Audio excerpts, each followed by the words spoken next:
Semua orang yang dia nak tiru depan yang terbaik, rupa-rupanya orang tu ada cacat macam dia, cuma lebih sikit, maka dia boleh tiru. Tapi nak tiru semua tak boleh, kerana semua manusia cacat. Dengan sebab itulah manusia mengimpikan sesuatu yang tertinggi, dan dia melihat tidak ada kecuali Tuhan, tidak ada kecuali Allah, Tuhan yang menciptakan mereka, yang menciptakan langit bumi. Dengan sebab itulah manusia mengimpi untuk jadi macam Allah, sifat-sifat Allah. Tinggal masalah, saya sebut sikit-sikit supaya kita faham. Masalahnya, macam mana nak tiru Allah? Allah Ta'ala tak nampak. Macam mana nak tiru Allah? Kita tak boleh dengar Allah Ta'ala bercakap. Krisis, konflik inilah di antara nak tiru manusia yang cacat, nak tiru Tuhan yang tak nampak. Maka setengah manusia mengambil selain Allah sebagai Tuhan. Hak nampak. Orang Buddha dia ambil patung dia letak, ni Tuhan dia, aku nak tiru patung. Maka dia sembah Tuhan dia. Kenapa? Kerana dia mengimpikan kesucian. Tuan-tuan, patung tu dibuat daripada batu. Rumah kita dibuat daripada batu. Sama kan?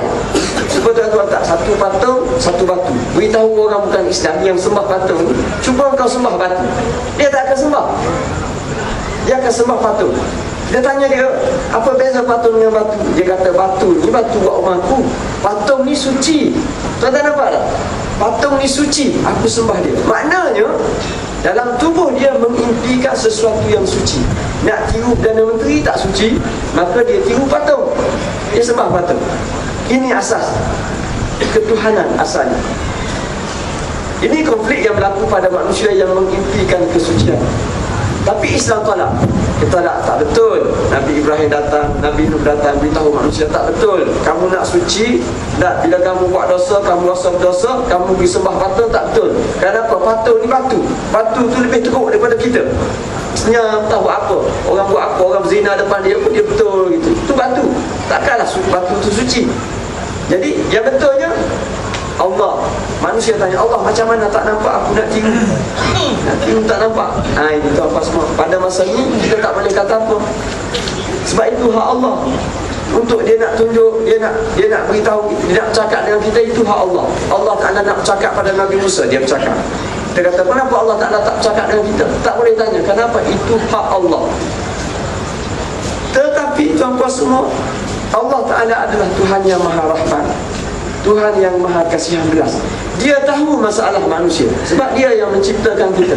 Dan dia tahu selagi mana dia tak selesai masalah ni, ramailah manusia akan menyembah patung, akan menyembah ikut suka, syirik pada. Maka Allah Ta'ala dengan rahmat dia, dengan kasih sayang Allah, Allah Ta'ala tunjukkan kesucian pada perkara yang boleh dilihat. Asalnya tak ada yang suci kecuali Allah. Tetapi dengan rahmatnya, Allah Ta'ala menjadikan di antara makhluknya perkara-perkara yang suci, supaya manusia mudah meniru, dengan sebab dia mampu tengok dan dia mampu rasa. Inilah asasnya berwujudnya syiar-syiar agama yang suci. Sebagai contoh, kita ada tempat nama dia Kota Mekah. Kota Mekah kita panggil apa? Kota suci. Kata nampak? Kota Madinah, nama dia Kota Suci. Adakah Mekah itu suci sendiri? Daripada tidak. Ataupun Abu Jahal letak dia suci, Raja Abdullah Saudi kata dia ni kota suci? Tidak. Semua orang tahu Mekah suci bukan kerana Raja Abdullah, bukan kerana Abu Lahab siapa. Macam kalau Datuk Seri Najib, dia kata ini saya isytihar pada tahun 31 Ogos ni, Putrajaya sebagai kota suci Malaysia. Kita boleh terima. Tak ada orang Melayu, orang Buddha, semua tak boleh terima. Kenapa? Kerana suci itu bukan kerja manusia, tetapi suci itu adalah kerja Allah.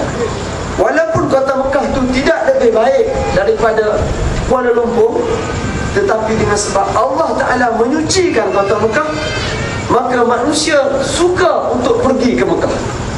Orang yang menyembah Allah menjadi seronok pada dia bila sampai kota Mekah. Kenapa? Lama dah aku nak rasa kesucian. Bila duduk kota Mekah, tiba-tiba dia jadi baik. Orang Melayu masa tu jadi pah. hidup 2 minggu, hidup 2 minggu, tuan-tuan, tak percaya tanya orang no. Bila duduk di Mekah, dia akan rasa apa sebut tu betul. Bila duduk di depan Kaabah, cuma dia jadi UMNO balik bila dia sampai Putrajaya. Dia turun tiap lain, dia jadi UMNO balik sebab dia tengok Kuala Lumpur. Kenapa? Itu hebatnya kota Mekah. Dia pergi Madinah, dia masuk masjid, dia rasa kesucian Masjid Madinah, dia tengok Allah sedapnya duduk di kota Mekah. Kita nak tinggal, contohnya pergi umrah, pergi haji, kita nak tinggal kota Mekah tu bukan main. Kita nak balik rumah, rindu kat anak-anak, tapi nak tinggal Mekah tu rasa tak mari lagi. Seronok. Ini Allah Ta'ala sengaja buat, wahai manusia, pergilah ke tempat suci kalau kau nak menyucikan diri. Begitu juga masa, itu tempat masa. Kita hari ini banyak kali dah kita menipu agaknya, daripada pagi sampai petang. Tipu isteri, tipu anak, tipu ni. Akhir sekali kita rasa banyak benda tu. Tipu niaga, ataupun buat mengumpat, macam-macam. Akhir sekali kita rasa, bila lah aku nak baik. Malam ni pun buruk, semalam pun buruk, esok pun memang confirm buruk. Akhir sekali Allah Ta'ala menciptakan kesucian pada masa. Ini sekarang ni bulan Zulkaidah, bulan Zulhijjah. Dia ada dalam 12 bulan. Allah Ta'ala kata minha arba'atun hurum.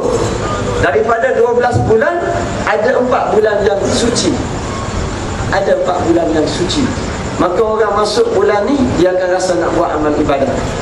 Ni bulan Zulhijjah, orang pergi haji. Orang pergi haji, dan kalau kita belajar agama, kita akan rasa ini bulan yang Allah Ta'ala sucikan semenjak dulu lagi. Hari Allah Ta'ala buat langit bumi, inilah 4 bulan yang suci. Dan Allah Ta'ala nak rahmati lagi umat Nabi Muhammad. Bila Nabi mari SAW, maka Allah Ta'ala hadiahkan kepada umat Nabi Muhammad satu lagi bulan, iaitu bulan apa tuan? Bulan Ramadan. Bulan Ramadan adalah bulan yang kita nak suci, bulan yang penuh berkat. Siapa yang memberkati Ramadan? Allah, bukan kita. Mengapa? Sanggup tak kita mufti Malaysia buat keputusan oleh kerana masalah bulan Ramadan ni, kita tetapkan bulan puasa tahun ni jatuh pada bulan Syaban. Kita puasa bulan Syaban. Ada mufti sanggup? Dan ada kita nak turut mufti tu? Tak ada. Kenapa? Kerana Ramadan itu bukan kerja mufti, kerja Allah Ta'ala yang sucikan dia. Dan setiap kali umat Islam masuk bulan Ramadan, tiba-tiba dia berubah. Tiba-tiba dia berubah. Daripada malas sembahyang jadi rajin sembahyang. Daripada tak pernah baca Quran, dia baca Quran. Kenapa? Kerana manusia mengimpikan kesucian. Dia seronok masuk Ramadan kerana Allah Ta'ala menawarkan macam-macam kesucian, maka dia menjadi suci. Dia tiru semangat Ramadan, dia tiru semangat kota Mekah. Ini saya sebut fitrah manusia yang cintakan kesucian. Dalam banyak-banyak itulah Allah Ta'ala memberi kemuncak, supaya manusia, setiap orang yang mengimpikan kesucian itu sampai kepada kemuncaknya yang Allah Ta'ala, iaitu Allah Ta'ala menyucikan manusia. Allah Ta'ala menyucikan tempat, dia sucikan masa, dan kemuncaknya di antara kita yang kotor, yang cacat ini, Allah Ta'ala angkat 2-3 orang manusia, 20-30 orang, 1000 orang manusia, dan Allah Ta'ala kata inilah manusia yang suci.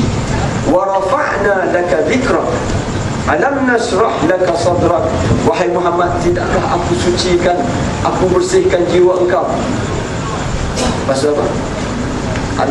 Alam nasrah laka sadrak wa wada'na anka wizrak, dan aku buang segala bebanan ke atas engkau, dan aku angkat, aku julang engkau di lidah manusia, pada ingatan manusia.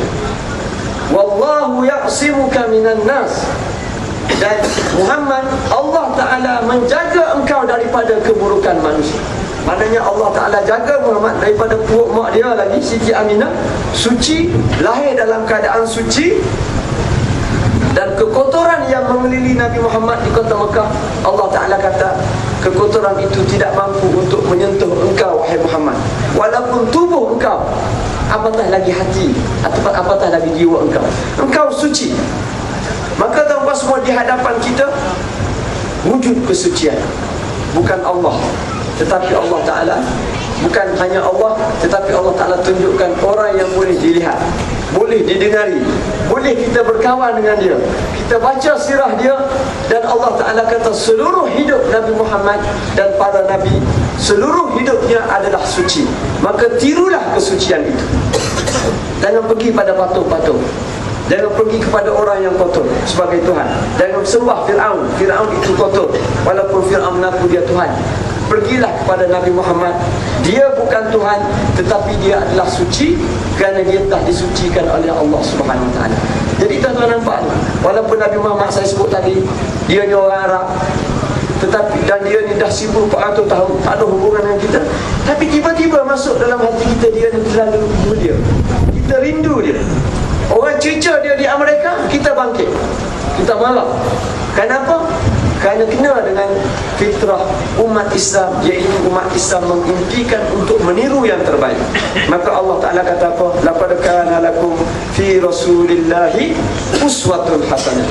Untuk kamu wahai Muhammad, bukan pada ayah kamu, bukan pada pemimpin kamu. Untuk kamu wahai Muhammad, bukan pada ayah, bukan pada mak, bukan pada pemimpin, tetapi pada batang tubuh Nabi. Itulah uswah terbaik. Ayah kita, kita boleh pilih daripada 100 sifat ayah kita, kita kata 80, 20 hari tak boleh makan. Kerana ada ni, ni isap rokok, ini tidur banyak, ini aku lebih baik daripada ayah, kita buang. Kita tengok mak daripada 100 kebaikan mak, kita buang 10, buang 20. Kenapa? Kerana 20 ni aku lebih baik daripada mak aku. Buat apa aku nak tiru mak aku, benda yang aku lebih baik. Tapi Nabi Muhammad 100%. Tidak ada, daripada kecil sampailah Rasulullah Sallallahu Alaihi Wasallam wafat. Jadi tanpa semua ini hakikat. Ini ceritanya bagaimana umat Nabi Muhammad memandang tinggi, dan benda ini tak ada pada non-Muslim. Tanpa semua benda ini tak ada pada masyarakat bukan Islam, termasuklah orang mereka yang telah buang Nabi mereka. Entah Tuhan entah mana. Dan Nabi Isa pun dia salib. Tuhan yang satu dia jadi 3. Dia nak sembah Tuhan yang satu yang tak nampak tu. Akhir sekali dia ambil Nabi Musa, dia letak kayu, dia paku Nabi Isa, dia sembah. Tengok kekotoran. Dia menghina Tuhan mereka, apatah lagi mereka ini menghina sesama mereka. Jadi tidak peliklah mereka tengok, bila mereka tengok umat Nabi Muhammad begitu mengagungkan Nabi Muhammad, mereka jadi dengki, mereka iri hati. Akhir sekali mereka melakukan apa yang mereka buat, iaitu mereka mengotorkan Nabi Muhammad sebagaimana mereka telah mengotorkan Nabi mereka, Nabi Isa sendiri. Dan kita tak boleh terima, kerana itu bukan daripada ajaran kita. Wallahu a'lam bishawab. Terima kasih kepada